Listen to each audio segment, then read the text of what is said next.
उत्तर बिहार में एसआईआर के विरोध में राहुल गांधी ने आज से सासाराम से वोटर अधिकार यात्रा की शुरुआत की है। यात्रा शुरू करने से पहले राहुल और तेजस्वी यादव ने केंद्र पर हमला बोला। राहुल ने कहा कि संविधान बचाने की लड़ाई जारी रहेगी। आपको बता दें कि राहुल गांधी की यात्रा आज सासाराम से शुरू होकर 1 सितंबर तक चलेगी। 16 दिनों तक राहुल गांधी वोटर अधिकार यात्रा पर रहेंगे। ये यात्रा 1300 से ज्यादा किलोमीटर का सफर तय करेगी। इसके साथ ही 20 जिलों से होकर गुजरेगी।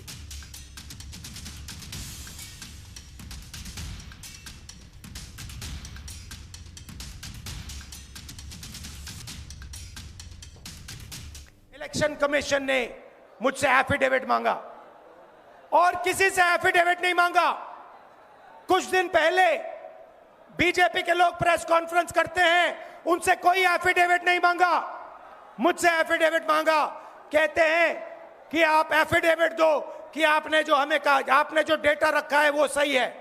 उन्हीं का डेटा है, उन्हीं के आंकड़े हैं, मुझसे एफिडेविट मांग रहे हैं। और राहुल जी ने भी उन सभी लोगों को बुला करके अपने घर पे 10 जनपद पर मृत लोगों को, जिन्होंने चुनाव आयोग के लोगों ने मृत घोषित किया था, उनके साथ राहुल जी ने चाय पीने का काम किया।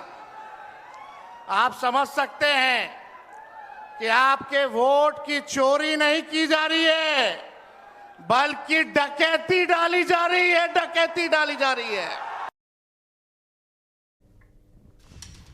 तो राहुल गांधी के आरोपों पर चुनाव आयोग ने आज प्रेस कॉन्फ्रेंस की। मुख्य चुनाव आयुक्त ज्ञानेश कुमार के साथ इस दौरान कई लोग मौजूद रहे। कॉन्फ्रेंस के दौरान सीईसी ने कहा, भारत के संविधान के मुताबिक 18 साल की उम्र वाले हर एक भारतीय को वोट का अधिकार है।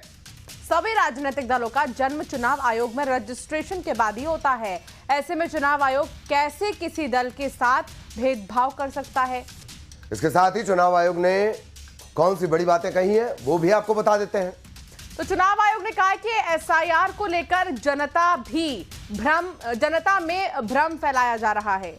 वोट चोरी जैसे शब्दों का इस्तेमाल जनता का यानी वोटर का अपमान है। जनता को गुमराह करना संविधान का भी अपमान है।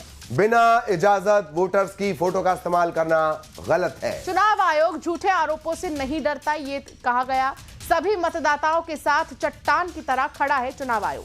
चुनाव आयोग के कंधे पर बंदूक रखकर राजनीति की जा रही है। बिहार के 7 करोड़ मतदाताओं को चुनाव आयोग पर यकीन है, ये भी कहा गया। पश्चिम बंगाल में भी जल्द कब एसआईआर होगा, इसका भी जल्द फैसला ले लिया जाएगा। और साथ ही इस प्रेस कॉन्फ्रेंस में कहा गया कि सभी मतदाता चुनाव आयोग से अपील कर सकते हैं।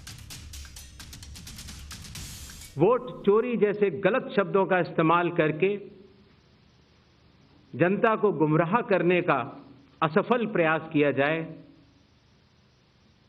तो यह भारत के संविधान का अपमान नहीं तो और क्या है।